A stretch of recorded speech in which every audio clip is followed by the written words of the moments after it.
welcome to the Coach Brew podcast. We are joined by a very special guest that I can't wait to introduce to you.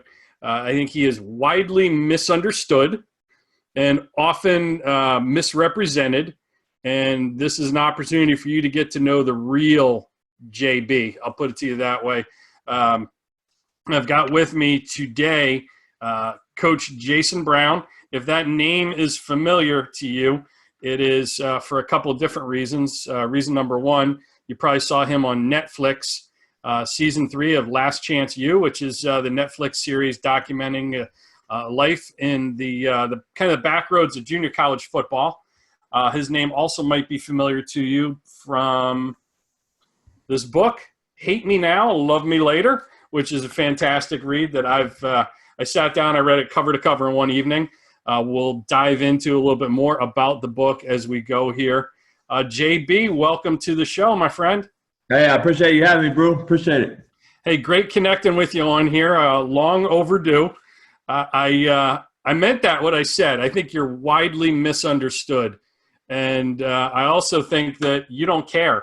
And there's some real freedom, joy, beauty to not caring about that. And the reason that this is attractive to me and I'm fascinated by it is you kind of look at polarizing figures in the world anywhere. But the example I would give you is like Howard Stern. Like Howard Stern, it didn't take him too long to figure out that having haters equals having ratings and getting bigger and bigger ratings.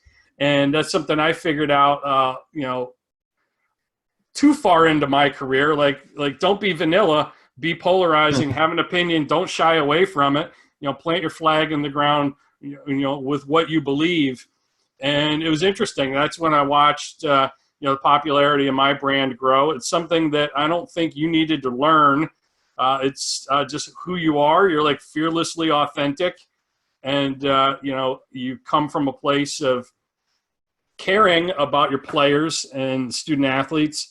But I think some of that is lost on the general public in the translation or the approach that they don't get because they don't have a coach's mindset, So I would just the formal introduction would be Jason Brown is a turnaround king when it comes to coaching jobs. Take a downtrodden program and build it up. In less than 2 years, he took Independence Community College in Kansas, and they finished up ranked number 5 in the country in 2017 after a 9-2 season that featured wins over some perennial powers, Garden City, Northeast Oklahoma A&M. They both finished, I think, number 13, number 8, respectively, in the rankings, and in the final top 20 poll.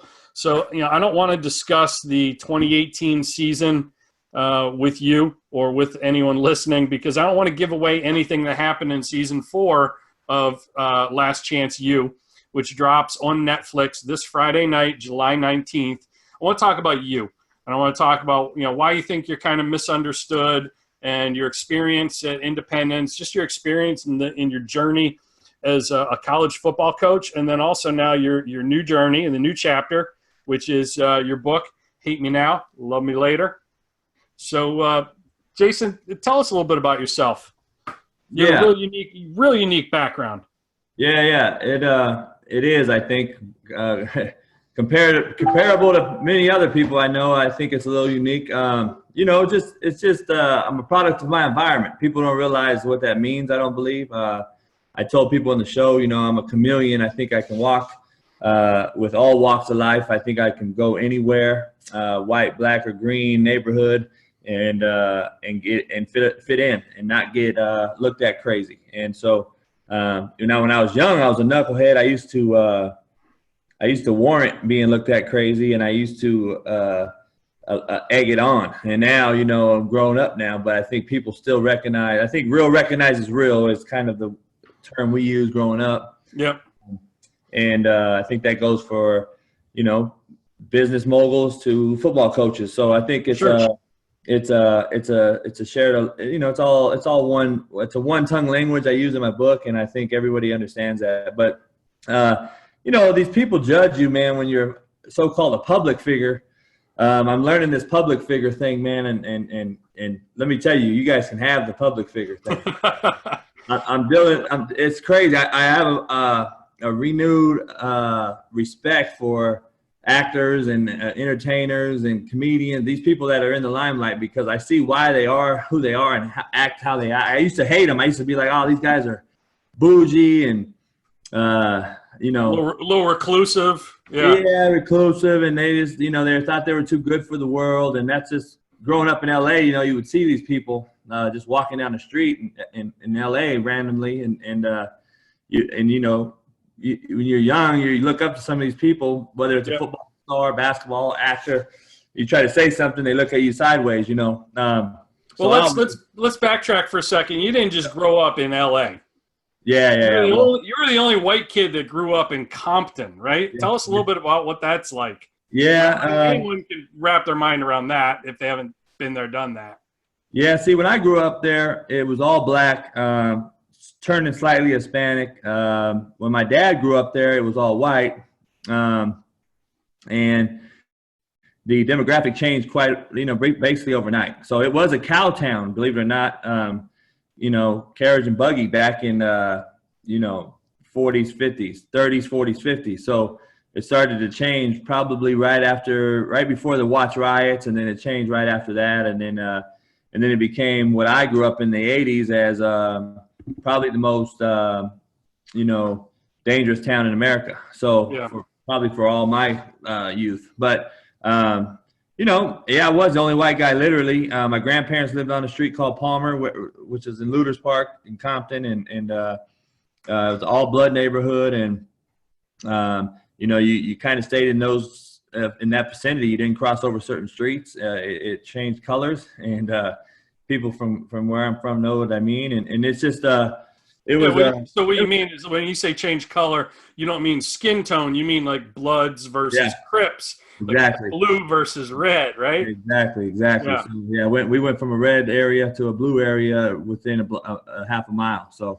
you know, those are just things that you know you had to get accustomed to, and like I said, it was a product of my environment. You either stomp or get stomped, and you know you're gonna, you know, like I said in the book, big fish eat little fish, and you better be the big fish or you're gonna get ate up. And you know, it was one of those things, though. I think like real recognizes real. I think respect earns, respect given, and I think that's how it was. I never had an issue growing up. We all were, you know, we'd have our normal friendly fights, or just, you know, had arguments or disagreements, but the next day you're playing, you know, football together again in the park. So it was just one of those deals. Yeah, you had mentioned being a chameleon, kind of being able to move in any crowd and talk to anybody, and I think. You know, a lot of people would associate being a chameleon, like air quotes, chameleon, with kind of a negative connotation. And I don't really look at it that way. I look at it as like your ability to kind of flex your communication style. You know, back then it was out of survival, I imagine. And today, you know, that served you well because you can go into any home and recruit any type of kid and be highly relatable. Is that accurate, Jason? Yeah, it's dead on. 100%. I mean, that's just what it is. My environment, my upbringing, I think, allowed me to be who I am and allowed me to do what I've done. I mean, you know, it's allowed me to bring in probably the best players junior college has ever seen. And, you know, I think after next year, so you're talking season 3 and season 4 of the show, I expect we'll have at least 10 to 15 guys get drafted. So, I mean, think about that in a 2-year team. I mean, that's probably, you know, never been done, even close. So, you know, it's just one of those deals. It allowed me to walk in the house and it allowed me to talk to whoever, whether it was in the 5th Ward or, you know, 3rd Ward, Louisiana, or 5th Ward, Houston, or wherever it was. We went in and or in Dallas, and we went in and got those kids. So it was a good deal. It was what it was supposed to be, and I would never change it. So what do you think is your unique skill set that has helped you become successful? When you look at college recruiters, I'd put the talent you assembled up against anybody. That doesn't happen by accident. So what's that unique skill set you think? I told people in the book too, man, I say this and I believe it. You got to have the it factor, regardless if you're successful, I think, in whatever you do. Tom Brady had the it factor, obviously. Joe Montana, Tony Romo didn't have the it factor. He was probably a top 5 skill set guy of all time, but never won a playoff game because he don't have the it factor. And I think coaching is the same. I think you have to have the it factor. I think, Morgan Dean Stanley or whatever, I think the CEO of that has the it factor. I think Bill Gates has the it factor. They have to have something in order to be successful. So I think I had the it factor as a young coach, as a young person coming up. And I think that goes back to my upbringing and how I was raised and, the struggles and strife that I had to go through, trials and tribulations, all that stuff that you go through. I think growing up and where I grew up, I think it's a learned trait, and I think you learn it as you toughen your skin, so to speak. And so that's what I did my whole time. Living in a car for 18 months at one point, getting ate up by ants at night. It made my skin tougher, literally. So, those things allowed me to go get the best talent because I think the kids real recognizes real, and I think they know that I'm genuine when I walk into a home. And the number one thing I tell kids, man, to be honest, we could go 10-0, win a national championship, but if I don't graduate you, I failed you at the end of the day. And I'd rather go 0-10 and get you a scholarship. And we had 101 guys go Division I in 3 years, a national record, 40 Power Fives, 40 D1 kids in 1 year, all records with doing that with 200 kids on a team every year. And you divide that by 200, you divide our GPA, we had a 2.7, which is the highest in the country is for football playing JUCO. So, most teams are only averaging in 60 to 70 kids because they want their GPAs to look high. I'm doing it with 200 because I just feel that why short it? Why screw a kid? Let's put them all in there. They're all part of the team because half the team helps us redshirt and helps our practice squad, and I want them to be a part of something. So when we won it all, I basically had almost 200 rings bought, and not one kid, coach, or administrator paid for a ring. And wow. And that's JUCO. Tell me another JUCO that did that. So let's go back to your upbringing for a minute here. You talk about your unique skill set, and what I'd like to know is what's the most important thing you've learned in your life, like from your upbringing, whether it was from the streets you grew up on or from your family, your parents, someone who was influential.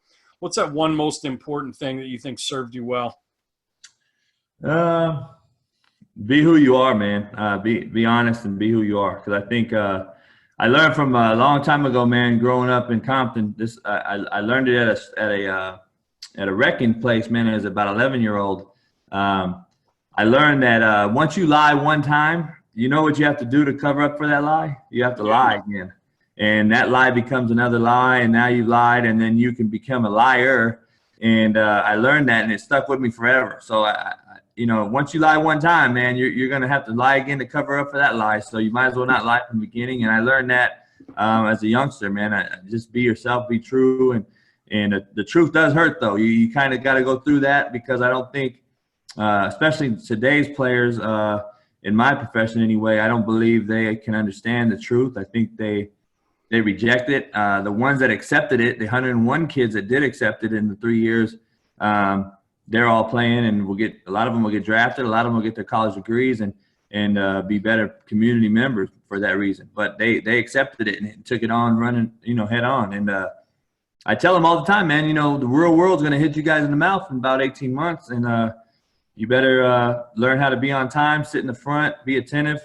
Learn how to play the game, and that's just what to me what academics really is. It's playing a game, and people don't understand when I say that, but hopefully they read the book and they'll see what I mean. But it's a true game, and I think they have to play it because I don't believe this world's based on intellect, and I think the good souls out there are the ones that end up making it because they only know what they know and don't know what they don't know, man. And some kids don't know how to spell cat if you said there was a C and a T in it.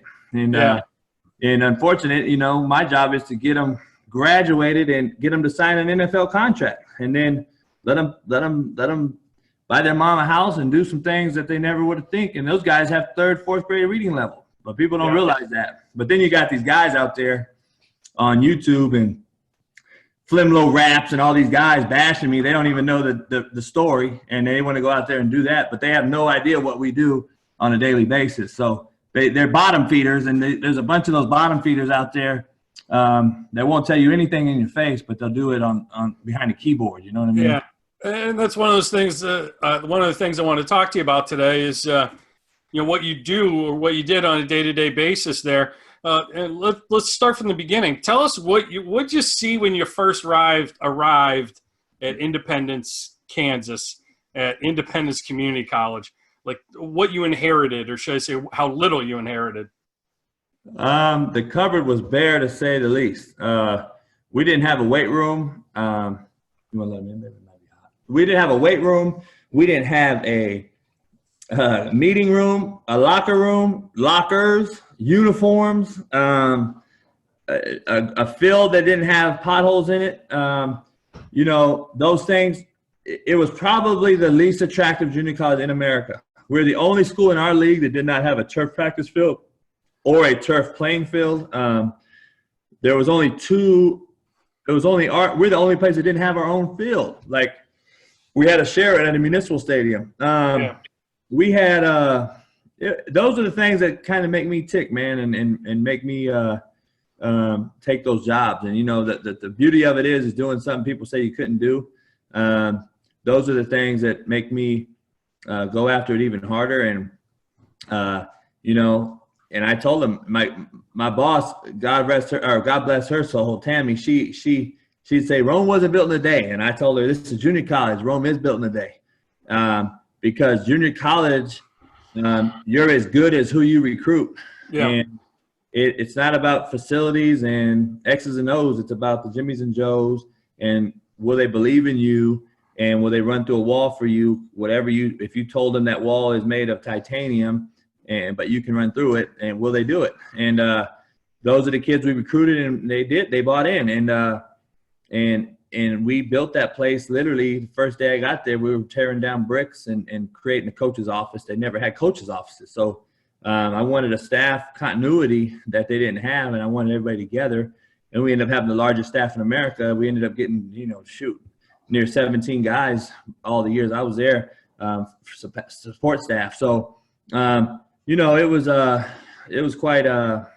was quite daunting at times, but it was well worth it. I think the blood, sweat, and tears that you put into it is what you get out of it, and that's the most rewarding thing when you do it yourself. And then you win the first bowl game in school history and graduate that many players. It allows you to sleep at night.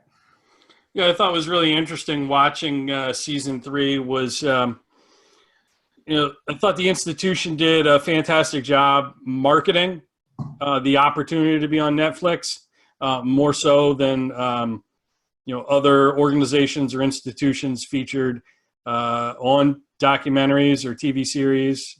And it was interesting just to see how you guys leverage that. So what I was wondering is, what's one thing your program did either for the college or the town that you didn't expect? Like you just kind of didn't see this coming, but it was a pleasant surprise what happened. Well, I laugh because the marketing was also myself. We didn't have a marketing director. He was god-awful. He ended up leaving. It was the worst marketing ploy we've seen. So me and Tammy, my boss, AD, we did everything. She was great. Mm-hmm. And we did all the marketing with it, along with some boosters in town who helped us do the online portion. One of the guys used to work for Amazon, so he had an idea, obviously. And he was great. They were great, and they helped us run with that. I think it should have been a lot bigger than it was as far as the online portion. I just think the school didn't market it as well. And Tammy we wear 1,000 hats, man. And and you're 2 people. Yeah. 2 people, and we tried to split it up as best we could. But the part about it is the town people, 95% of them were great. There's 5% of the haters that Sure. That really it became 10% because they had these pseudo fake names. That so really Johnny was Johnny and Freddie, but it's really one guy, and he tried to make up two and tried to say there was 20 people. It was one of those deals we found out about, and you know, unfortunately, you have those people out there, and that's just, you know, they're online, they're everywhere, they're bottom feeders, and you know, they're waiting for their 15 minutes of fame. And but for the most part, man, the town helped us get a turf field.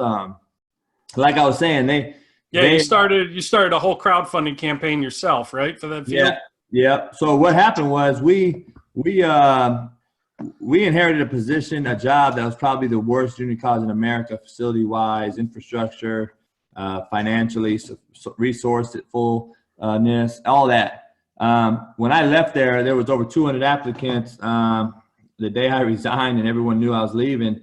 And it's probably a top 5 to 10 job in America now. With, you know, I had like literally about 7 Adidas uniforms, brand new, they'll be good for 3 or 4 years.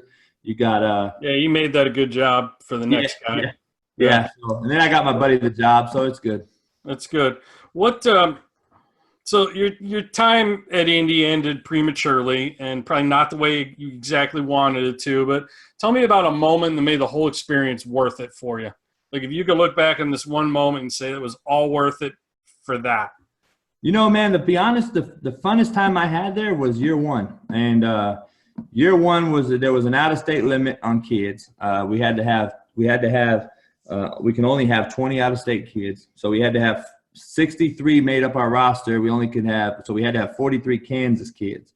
So we recruited the hell out of Kansas. And to be honest, the talent in Kansas just isn't very good. Yeah. Okay. We all agree. They're probably the 3rd worst state athletically in the union for football. It's half because they don't have year-round football, number one.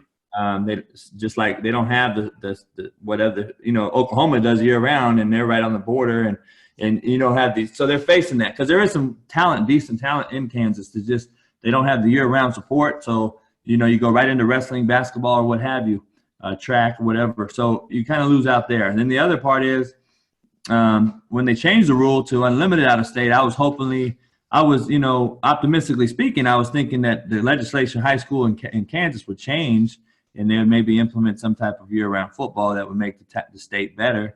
And then we could recruit the state harder than we did the last 2 years, because when it became an out-of-state limit, no out-of-state limit, we were gone. We were out of the state, and we're in Georgia, South Carolina, Detroit, everywhere. So, you know, the year one was. Why was that so rewarding? With that structure, we had a great nucleus. It was a culture-setting year. We set the culture. We started off struggling. We lost the first game by 1 at home, and then, you know, we go to the Garden, who won the national champ. We lose by 10. We're fighting and scrapping, but we're not there yet. Obviously, building the program, but. Then we beat the 4 teams they haven't beaten 30 years in the same year in a row. And we went out probably playing as good as anybody in the country. I'd love to play Garden again at the end of that year. And so we go out and beat Coffeyville, our rival, for the first time in however long. Butler, Hutchinson, back-to-back, first time in 30 years in Highland. So we go out on a win streak. The culture set, and going into that offseason was – you know, we created what I call Dream U, and we ran with it, and we were trending on Twitter, and we became a household name overnight with the Dream U slogan and those things. And, you know, that was the funnest year. I don't know if it's rewarding. I guess the most rewarding is it can be tied into every year as far as graduating the guys. I mean, that's just what it's about. That's all I've ever been about is getting guys graduated. And, you know, the most rewarding thing as a coach in my career, as a coach to this date, is I've never had a kid get kicked out of a 4-year when he leaves me. And that's unreal. Yeah. He's never gone to jail. He's never been kicked out of the program. I got guys like Jeremy Pruitt and all these coaches call and say, you know, your guys know how to sit in the front. They attack it. They're up at 5 a.m. They're never late. These guys are by far the best junior college kids we have. And we sent out so many, you know, that's the things that's the most rewarding. I mean, Why is JUCO in and of itself, like to you, you're a JUCO guy, self-proclaimed JUCO guy. In your opinion, why is that the most rewarding level to be coaching at? You know, to be honest, JUCO is the most rewarding level is because I believe the reward outweighs the risk at the end of the day. You know, we're dealing with broken kids, make no mistake about it. And our kids are broken. We have to fix them. There's only so many guys that know how to fix them. We try to fix them and get them graduated. And, you know, my thing is wins and losses in junior college do not mean anything to me. I mean, tomorrow, after the show comes out Friday, on Saturday, nobody will care what our record was. They'll all say, who's the crazy bastard on the show? Because last year we won it all. And I've never been talked to in person, or nobody's approached me and said, you did a hell of a coaching job, coach. You went 9-2 and you won your first bowl game. How great are you? Nobody said that. They said, damn, you're crazy as hell. You know, that's all they care about on that type of show. They don't care about wins and losses. And I don't think anyone – do you know who won the national championship in junior college last year? Couldn't tell you. See what I mean? East Mississippi won it again. First, you know, nobody's won it on the show, by the way.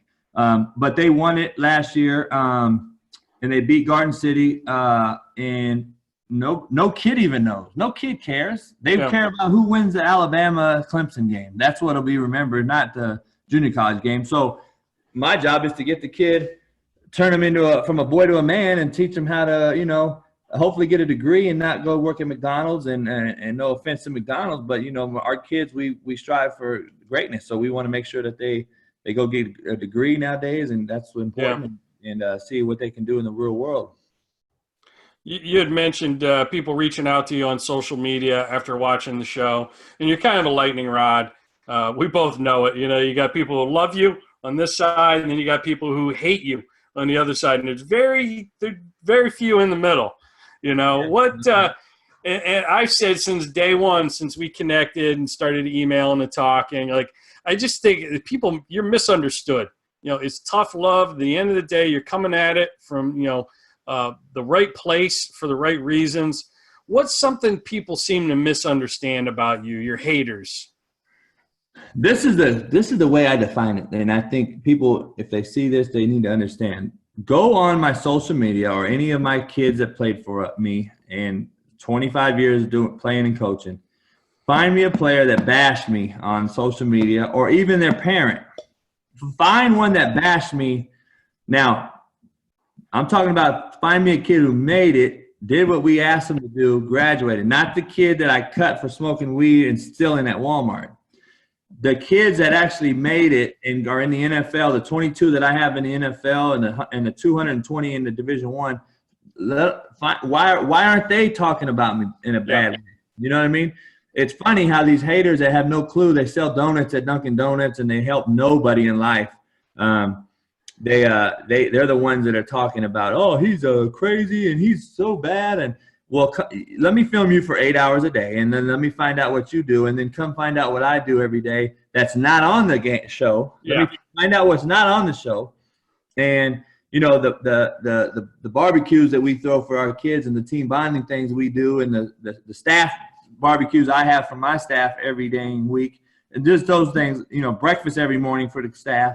The little things that are taken for granted, people don't do. A lot of coaches don't do that, correct? They don't care. Yeah, I've always said there's nothing reality about reality TV. There's very little reality in it. So, you know, there's the real you and there's the you that people see and decide they're just going to arbitrarily comment on. I got a weird question for you, JB. We're going to shift gears. I'm going to get a little weird with you here. If you could have a billboard with anything on it, what would it be and why? What would it say? There's two people I trust, me and the other one ain't you. That's just that's just how I was raised that way, man. And you know, I don't mean you in particular, but I mean you and everybody. You know, never trust a kid, never trust. I'm just telling you, don't trust anyone, because at the end of the day, now that I've become this public figure, man, I really found out that nobody is loyal. Football locker rooms used to be the most intimate back setting there is in sport. Nowadays, the kids want to go on social media and tell you what Coach Brown said in our meeting, and this kid cries, spill sour grapes, and he's pissed about you saying this to him, and then he wants to tweet it out, and coaches do the same thing. And I just think, I was talking to a buddy of mine yesterday, who's an old coach, been coaching 35 years, Division I guy, and he was like, you gotta, next time you go over to do this, man, you gotta hire older coaches that get you, because these young guys are just the same as the kids. They're worse. Yeah. Actually worse than the kids, and they're the enablers. And I had to fire more coaches for the fact that they didn't understand the difference between playing and coaching. And they're not friends of these kids no more. And they'll get ran over so fast, and that's what happened. And that's why we had a horrible nucleus this past year. And I think it was staff, players alike. And I think everybody went Hollywood and wanted to be on film. And cameras are they are hard on 18, 19, 25-year-olds. I'm just telling you. Absolutely. They can't handle it, man. Yeah, I mean, the camera might have been on all of you, and it might have been going directly, that film might have been going directly onto Netflix, but, everyone's on camera these days. It's just a different type of camera. It's these cameras on our phones, and it's just a different animal today. Every day's an interview. Every day's an interview. Yeah. And you talk about that in the book, Hate Me Now, Love Me Later. Which is available wherever books are sold, folks, and on Amazon. Go get your copy. Let's talk a little bit about that project, because there are a lot of people I talk to, a lot of people I come in contact with that I think, and I tell them, you ought to write a book. Like a life well lived deserves to be well written about. You got a fascinating story. You ought to write a book. You're one of the few people that I've told that to who's actually gone and done it and did it in very short order, very quickly. Yeah. Like, it feels like the day after I told you that, this arrived in my mailbox, dude. Yeah, no doubt. So, we were talking about that, and when I resigned, and literally, I had these publishing companies hit me up right after, and I was like thinking about it. I let my agent research a few, and I found Lynn, and she's been great so far. She got that thing printed so fast, and you were telling me how sometimes it's a process, and you even recommend to self-write one and self-publish it, and that was the route I was probably going to do. And then with all these things happening, I think she was the perfect fit. She got this thing done, man, and got it out on all platforms so fast. I mean, she did a hell of a job for me, and so it allows me now to even write a second book. You know what I mean? So yeah. So how'd you get started with the writing on this one? You know what? I started just at the house in Kansas. As I resigned, I started writing the book, man, on just straight. Start writing it down on Word document, man, and started getting it going and started putting it together little by little. And then I moved back out here to Cali, and I finished it, man. I had it done in May, and it was done in probably end of May, and she got it done and published and printed by July 3rd. So it's a trip when you get your first copy of your first book in your hands. Yeah. I remember you seeing a video you shot that you sent me, it's live, it's here, people can go out and order it. What's your favorite memory related to the project? There was so many. You look back on cranking that thing out. Yeah, it was so many. I was trying to, and I did it unorthodox. She even wanted me to do it differently a little bit as far as chronologically. And I said, that's not me. I kind of had the ebb and flow of it.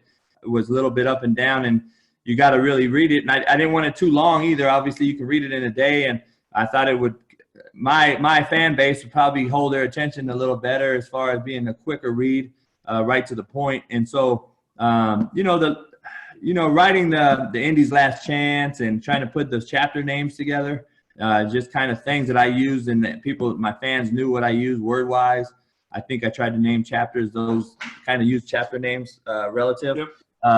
And I thought that was fun part. And then, finding those old pictures and finding those things to put in there and let people know, what we had gone through and stuff.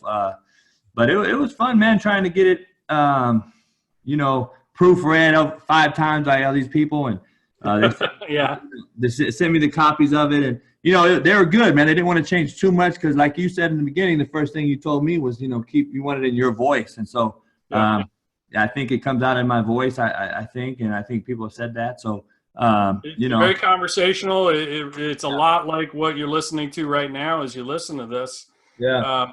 What I think is really fascinating with the project is, and it's an opportunity for you to really show and showcase who you really are. Because, you look at, like, let's take a book that got made into a movie. Yeah. And the book is always different than the movie, and they take all this creative license, and the book's usually better than the movie, almost always. Yeah. Well, this is kind of like, this all happened kind of in reverse. Yeah. There was the, quote, movie or the Netflix series, and then there was the book. So there are all these misconceptions about you, and you're misunderstood as a result of the cameras and just showing, like, the drama of reality TV, which isn't always reality, but then people get to see a very different, more real, the authentic side of you, which is the fascinating part of the book for me. And that's why I say, like, you're so misunderstood. And some of that is great because you need haters to achieve anything. You got to have haters. I actually welcome haters. I hope people think this interview sucks and they bash me for it, because then on the other side, they're going to be twice as many people who love it. But I think it's an opportunity for people to get to know the real Jason Brown much better, and turn some of those haters around to admirers. I think will happen as a result of the book. And it gives people a holistic view of you and who you are and what you're about that they could never get in a Netflix series. And they're going to go watch it on the 19th when season 4 airs, and they're going to see a completely different side of you. Yeah. And they ought to read the book in parallel to watching and binge watching season 4 to get a more accurate picture, in my humble but highly accurate opinion. Yeah, no question. I appreciate it. That's why we dropped the book 2 weeks before the show. And then trying to get it that way, and then the show comes out. But you're gonna have your haters. Like, the thing is, Brew, I got about 30,000 emails within 24 hours on my computer at the office when this thing dropped last year. And out of those, no crap, what I did was I deviated them up, split them up amongst the staff. They were either players or just fan mail, and it was crazy. Well, in all honesty, probably there's been 5 hate emails, and I've never had a person in person talk crap. So, but 5 emails. Out of those 5, 2 of them kind of rescinded the email about after they watched from season 4 or episode 4 on the show, and was like, "Oh, I get you now. I apologize for the email," and da da da da. So, I respect you for that. I mean, if you want to, but they're so quick to judge nowadays. These people and these whatever you want to call it, the millennials or whatever they are, they're so quick to judge you, man, because of a few things they see. But they don't know you, man. They don't know anything. They don't know that my kid's sister got killed and brother got killed, and I didn't let them go home, and I kept them there, and they knew that I was their. We were their family. These kids, and this has happened through my coaching career, but these guys don't see all that. They don't know that. So, go find a kid bashing me on Twitter. You ain't going to find it. Yeah, I've always said the thing with haters is, people will talk shit about you online, but then if you ever ran into them and just passed one of those people on the street, they will be the first person to stop you, ask for a picture, get a selfie with you, and ask for an autograph. No doubt. 9 times out of 10, that's how it plays out. Yep.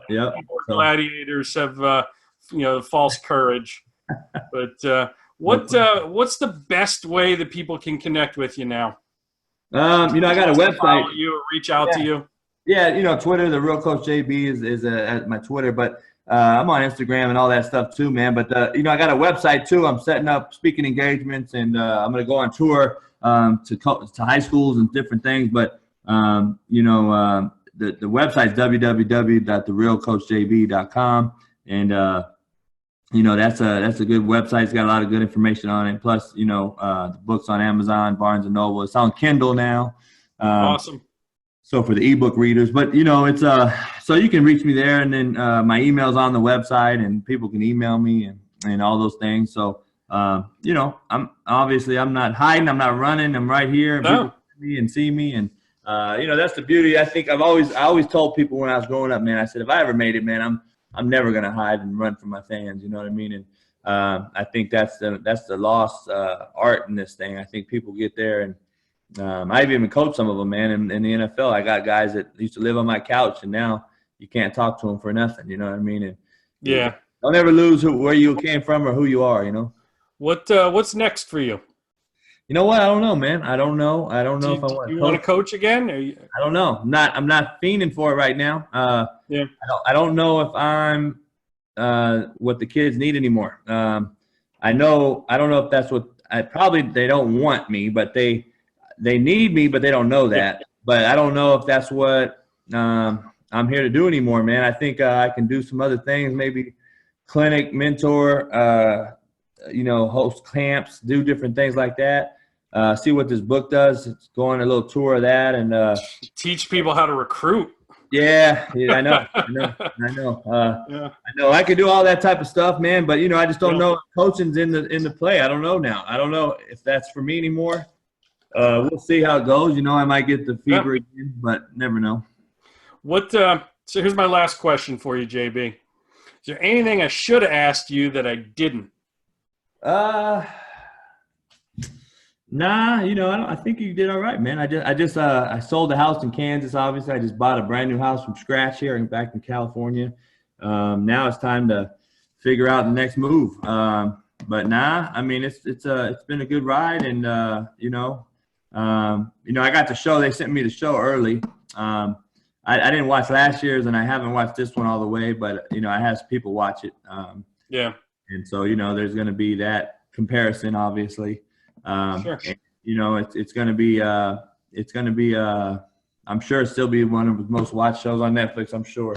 But no doubt. Yeah, you know how it is. But man, you did a good job, man. It's just I'm just a regular Joe, man, sitting here and good. Just a squirrel trying to get a nut. Yeah. So I want to encourage everybody to go to therealcoachjb.com, connect with Coach on his website, follow him on his socials. But most importantly, I think, read the book. You get to see a different side of him in his book, Hate Me Now, Love Me Later. And it's the perfect title. I think just on a personal note, JB, the thing I respect and admire most about you is I think we care too much what other people think about our lives. Yeah. And, it's an epidemic for most people. Worry about what we say, what we wear, who we're friendly with, and just how we act. Trying to be like others, and you don't worry about that. You don't act. You just do what you need to do. You are who you are. You're unapologetic about it. It might piss people off. You don't care, but you're doing it for the right reasons. That's why people listen. That's why people respond. Even the haters respond to that. So I think that's good advice for anybody to follow is be unapologetically authentic. No doubt. Yeah, no doubt. I appreciate it. So I appreciate that more than you know. I appreciate it, man. Yeah, hey, screw what they think, man. You don't have haters, man. You ain't doing something. Exactly. I appreciate it.